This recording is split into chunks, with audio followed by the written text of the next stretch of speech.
请问你今天怎样不舒服？其实我这一次感冒啊，我觉得特别严重，因为我大概咳了1个多月了，但是都一直没有好。那我想请问你的咳嗽会不会是在晚上比较严重？那平常白天可能走路会胸口有点闷，那比较严重的时候可能会觉得呼吸不顺，那甚至最严重的时候可能会自己听到有咻咻咻的声音。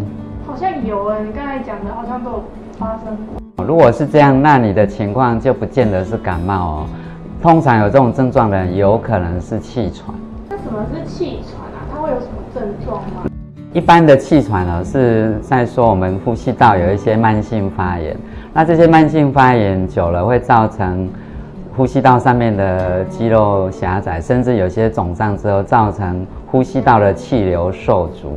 那典型的气喘的症状在白天会有一些，比如说活动性的胸闷，甚至呼吸有点困难。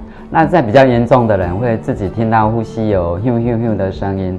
那最早期的症状，大部分的人可能都不自觉，事实上只有在夜间会有频繁的咳嗽。那气喘的咳嗽跟感冒的咳嗽是不一样的。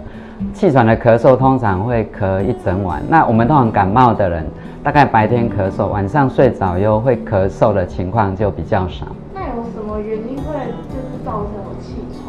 那我们常见会引发气喘的恶化因素在居家环境里面的尘螨、蟑螂的粪便，或者猫狗的皮屑，那甚至一些家里有烧香的人那个烟雾，或者户外的空气污染，甚至气候变化的寒冷气候，或者有一些人因为情绪急剧的激动或者激烈的运动，这个都会造成气喘的恶化。那甚至有些人在吃药的过程，因为有一些药物是气喘会造成恶化的药物，是有乙酰阻断剂或者阿司匹林类之类的止痛药，都有可能造成气喘的恶化。气喘的话，可以做哪一些检查来评估啊？一般气喘相关的检测，我们会先照一张胸腔 X 光片，评估肺部的情况。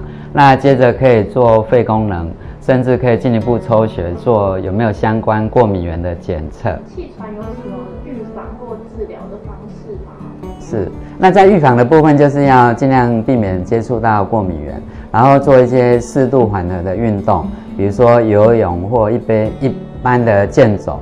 那另外在药物的治疗上面，我们的气喘药物有控制型的药物，它是对气管可以做平时的保养，那避免病情的恶化或急剧改变。那当有急剧恶化的时候，在这个使用上面是咬之后，那这样吸大概每次吸2到4口，那间隔20分钟。如果还是持续很喘，那可以再重复动作。那1个小时内大概试了重复3次依然喘，那就赶快请家人帮你送到门诊或急诊请医师做紧急的处理。